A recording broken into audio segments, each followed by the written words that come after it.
Well, howdy, howdy, howdy. Nearly Senior Citizen here. Greetings, boys and girls, and welcome to this another brand new day. Yes, indeed, a brand new day in this pandemic world. Thumbs up for that. Anyway, though, thumbs up. It's gray outside. The sun is coming up, but it was raining yesterday, and apparently it's going to be raining again today. I haven't checked the weather. I have no idea. You know, it's only for my area, of course. I only speak of local weather. Thumbs up for that. But, of course, Washington State, where I live, Washington State, Mason County, Washington State, Shelton, Mason County, Washington State, United States of America, Northern Continent, on the Western Hemisphere and the Northern Hemisphere of the planet, which, of course, is the third planet from the Sun. And our Sun is in the Sagittarius arm of the Milky Way galaxy, which I have discovered is absolutely huge. Once you get past the main stars of the disk, it's like with our solar system, we used to think it was just this big, but we discovered there's like the Oort cloud, and then there's the I can't remember what it is, but there's a solar wind with stuff out there. So our solar system is like, you know, there's our sun, our planets, then the Oort cloud, and then the rest of this stuff is huge. Well, the same thing with our Milky Way galaxy. It's like 15 times larger than we thought it was. 2 million light years side to side. But that's, you know, once you're out there, that's the very, very fringes where it's very, very thin and rarefied. So, but anyway, that's where we are. Of course, local cluster and the local, well, there's a whole bunch of galaxies in that area. By that point, it doesn't even matter. Still though, hello. So it's morning time, and because everybody in Washington State is on lockdown and my housemates can't work or anything like that, they're up early. Yesterday they were up at 4:30, 4 o'clock, 4:30, something like that in the morning. Woke me up, so that's rare. But so things are happening, but we're on lockdown, so you only leave your house if you have to under emergencies, which means I can't go walkies right now because it's not an emergency. And while you can go outside of your house, it's like if you leave your yard and all that, it's got to be essential. And right now I've got food and I've got water. I don't really have cannabis. I don't know how well I'm going to do. I mean, if the cannabis store is closed down by the time I get my disability, if I get that, then... But anyway, so I haven't been going on walkies, and I've still lost like 5 pounds, and that's good, because I'm eating less, and that's good. But I'm one of those people I've mentioned before, probably a long time now, that I am an extroverted introvert. I spend 99% of my day up here, in this room, away from people, just around my cat, my hamsters. Why did I put up there? My cat, my hamsters, and my electronic equipment. But I'm also an extroverted introvert. I don't hang around people, but when I go out on walkies and I see people, and I go up and maybe I go into a store just to warm up before I head back out, just to see people, it reminds me that I'm part of the human race, and I find that energizing and charging. And even though I'm not really interacting with people, I'm out there reminding myself that I'm part of the human race. And that's good. I can't do that now because of the whole lockdown stuff. When I'm alone for too long, which is why I like going out walkies, but when I'm alone too long, and this has gotten better over the years since my wife's death, but that's good. But I start to hear my thoughts and such bouncing off the walls, and that's not healthy. So yeah, I don't like being on lockdown. I'm one of those people that it's slowly driving me crazy. Last night I actually went down the stairs just feeling antsy, stood in my living room and went, I hate this. And I'm only like a week into it. And I've only not been walkies for a few days, so it's not like I'm really missing out on anything, but thumbs up for that. And boy, oh boy.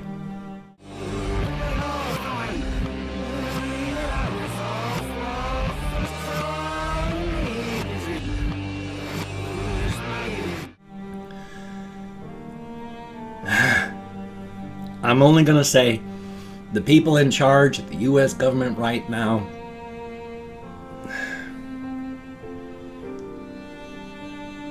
they have no ideas. But past that, let's go on to something else, because I don't want to talk about politics. Politics is very, very divisive.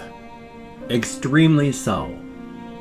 And largely to my detriment. I like to sit on the fence when it comes to a lot of things so that I don't offend people. I'd rather be able to talk with somebody and just get along than express polarizing opinions, and thus maybe there goes a wedge, and then I can't talk to somebody that maybe I have to work with or some such like that. So I try to keep the divisive stuff out of just my regular talking stuff, like on my videos here, but I mean, I can't. Not these days, so thumbs up for that. I mean, I've got political opinions. I'm one of those that the older I get, the more left-leaning I am. I am not conservative in the slightest. And the more older I get, the less conservative and more socially responsible I feel. I mean, I'm a big person on personal responsibility and personal freedom as well. I mean, I think if you want to be nude in public, there should be public nudity. As long as you're not doing, anything that's going to hurt anybody else. But public nudity is not an issue. If you're going to do, like, you shouldn't rut in the street like animals, because after all, we are animals, but you know what I mean. Like when you just see dogs in the street, or moose or deer, just, hey, whenever the urge hits them. We do have the trappings of civilization. And so there are some things that should be not done in public, like murder or sex or elimination. Some things. And even at that, there are some people that would argue with me on that and say, well, there's nothing wrong with public sex. There's nothing wrong with all this public stuff. And yeah, we can argue over the semantics. But the point is, it's just personal freedom versus everybody else's freedoms. And if you don't like the way something looks, just don't look at it, is the big thing. All the people that cry about personal responsibility are also those people that immediately go into a frothing rage whenever they see something that offends their sensibilities. And no, I'm not talking about anyone left-leaning. I'm talking about the people on the right. They go, oh, you snowflakes, you just can't take anything. And oh my God, you did this! And it's just like something minor. And it's like they flip their lid. So thumbs up and thank you. But again, no more about that. Politics is divisive, and I said it's not necessarily a good thing to be a fence sitter and try not to offend anybody. But on the other hand, especially on the internet, with the huge amount of alt-rights and such like that are willing to just be absolute morons about stuff, it's dangerous to also speak your mind. So thumbs up for that. Past that, though, life is just life. I've had difficulties thinking about creative things because of everything that is happening in the world right now. I am finding it extremely difficult. I'm worried. I'm spending a lot of my time just worrying and anxiety. As much as I say don't be anxious, there is some anxiety. If you have anxiety, there is some anxiety you can't control. I don't have to take medications for my anxiety, but I have anxieties, and so I'm dealing with this as well. So, yay. And that's why it's difficult for me to even think of creative stuff. I'm pushing all the time and trying to think as much as I can on my cosmic horror pantheon, on that fantasy world that's going on. I also figured out, with the cosmic horror pantheon and the multiverse the way I've got it, you can almost slot anything into it. I've talked about the game Techomail, a role-playing game where, far off in the future, like 30,000 years into the future, there's this one star system that's being used by a lot of races. And they've landed on this planet, and there's like 8 sentient alien races that use this planet as a hub. And they're terraforming it. And the original race of planet, The original peoples of this planet are on poisonous stuff that nobody can live on, which is what they're trying to eliminate, and they're pushing back. They're not evil, although they're presented as evil in the game, but they're the original inhabitants of the planet, and the planet's been terraformed. They're on reservations, like 1/3 of the planet or less. I'd be pissed too. But 30,000 years into our future, this planet's star system is tipped out of our universe and into another universe where they're the only star system and they're completely cut away from the rest of the world. And then it's like 60,000 years past that is when the game actually starts. Well, I've been extrapolating on a whole bunch of stuff about it. I've talked about how there's like aneurysming of reality where it'll bubble out, and if it bubbles out like that, the reality that's in the bubble out while still being a part of our universe is still a broken and fractured reflection of the original reality. And then if it aneurysms and pops and bubbles out another one, then that reality is a broken and fractured reflection of the broken and fractured reflection of the original. Now, sometimes when they bubble out further, it gets too weak and the whole thing just pops. And then reality heals itself there, but there's all these shards that go out flying. Some of these shards are just too broken. Nothing can last there. They're just strange and twisted areas of space, sort of in orbit, in like an Oort cloud around a universe, just shards. They were, the word that I came up with, Gataka, because it's Unga is the universe, and well, the multiverse, and is the universe. So Unga, Gataka, they're the shards. Some of them are large enough and have enough reality in them that they can sustain life. Really weird life because it's not connected to anything. And once it broke off, it just evolved on its own, no longer a reflection of anything. So the star system in the Tecumeo universe probably, through some reason, it was just toppled into a shard. And that happens. So hey, cosmic horror. Past that though, still just living. Now here's the thing, I've said this before and I'll say it again, especially the way things are getting so photorealistic. Before you go to bed, please do not play anything that's like a first-person shooter or anything like that if you want to try and sleep, because our brains, our eyes, our ears evolved that anything you see and anything you hear, it has to accept as real.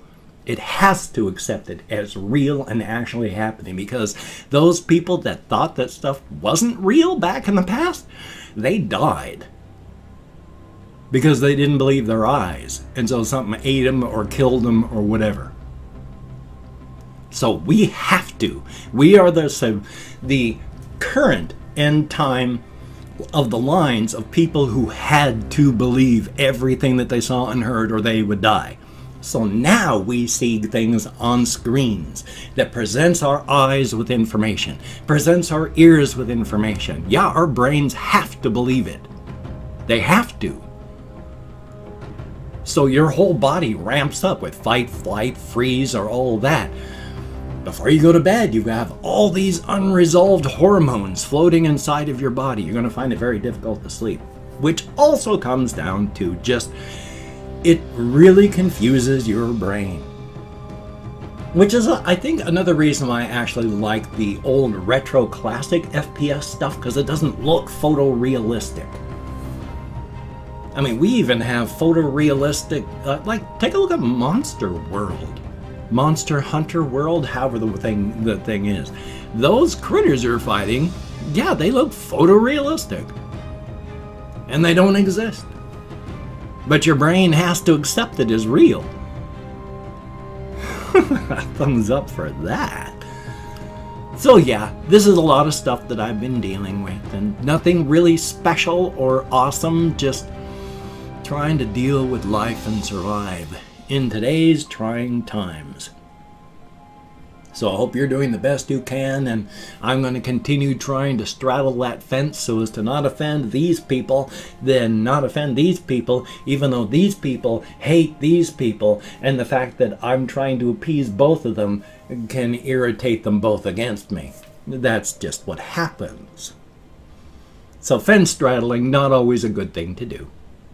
And, whew, I have opened up 24 hours worth of comments, my community tab. I'm going to go through and thank 20 to 25 people for having left me a comment. I'm not reading the comments right now. I'm just thanking people for having left me a comment. Good, bad, or indifferent. You took the time, you expended the calories. Thank you very much. If I mispronounce the username, no disrespect is intelligent, intended. I'm an American English speaker. We're just not good at that sort of thing. And if I get lost, and I probably will, it is because even though I count American Sign Language, I still, my memory. What can I say? And back to over this direction. See if I can get my chair properly set because of my bloody spine. Okay, here we go. We have B. Thank you very, very much. And Babanimus. I can't read what you said. I'll have to run that through Google Translate, but thank you. Calabash Pier says hi. Well, thank you, Kabalash Pier. I hope I said it correctly. And thumbs up and thank you. And Brandon Ingram, thumbs up. We have Dust Panda, greatly appreciated. The Pepper Challenger 2, thumbs up and thank you. Kathy Kiss Cat, good to see you in the comments. Elder Wolf 569, thumbs up and thank you. And thumbs up and thank you. Russian Timing, greatly appreciated. We have Thai Guy 1245, thumbs up and thank you. And then Hokey Smokes Blur's World, greatly appreciated. Superior Trooper, thumbs up and thank you. Yin, greatly appreciated. Tim, thumbs up and thank you. Mini Night Gaming, thumbs up, greatly appreciated. We have Ollie B, thumbs up and thank you. And I've downloaded OBS and I'm trying to figure it out now. And then we have Calum McTavish, thumbs up and thank you. John Gurnhill, thumbs up and thank you. Colin Reisenauer, greatly appreciated. GM Yomi, Y-O-E-M-E, thumbs up and thank you. Then we have Just Stupid Games, greatly appreciated. Liking the covers, 4963, thumbs up and thank you. We have T.O., greatly appreciated. Beck Chase Wolf, thumbs up and thank you very much. And last but not least, we have Ali Shabiri, greatly appreciated. Each and every one of you. You get me out as I rotate over this direction, making sure that I'm centered in the webcam monitor that's way over there. You get me out of my head, into the world, dealing with real people. Thank you so very much. It is appreciated to no end. Definitely a good thing. If you could check out my various links down below, I have Twitter, Facebook, GoFundMe, Patreon.com. If you could donate to my GoFundMe campaign or become a Patreon.com patron, like one of these beautiful and awesome people, that would be beautiful and awesome. If you'd like to help support me but don't want to send money to one of those two places, I have a PayPal link down below. That would be very, very cool. And if you wanted to help support me but didn't want to send money, I have an Amazon wish list link down below as well. Things like hamster food, cat food, hamster bedding, silly things, non-silly things. If you could check it out, that would be very awesome. I do not feel obligated. I do not feel entitled. And if you cannot donate or you simply do not donate, I take all good wishes and I deposit them in the bank of my heart where I draw interest. So thank you very much. If you could toss me a like, I do appreciate all the positive validation I get from my existence. Nice pike pitch up in voice there. Definitely a thumbs up. And of course, if you could subscribe to the channel and hit that bell, that would be very cool. Greatly appreciated. I would understand if you did not wish to, but if you're down with it, I will do my very best to keep you entertained from now to the literal end of time. My back's doing not too bad today. It's not too badly twisted. Definitely a thumbs up. Well, hey, I've got this video that you've been watching, got another video to edit and render, hopefully something to record because I got nothing but time. Thumbs up for that. I do have to make a phone call, like I thought I'd try and get my food stamps turned back on. So you take care. Have a great day today. I will see you on the flip side, my friend, and that is a very good thing. And yeah, I got to get the food stamps turned on because that's 70 bucks worth of food per month. Not much, but that's 70 bucks I can't afford to suddenly pick up. Yay. Take care, and I will see you on the flip side, my friend.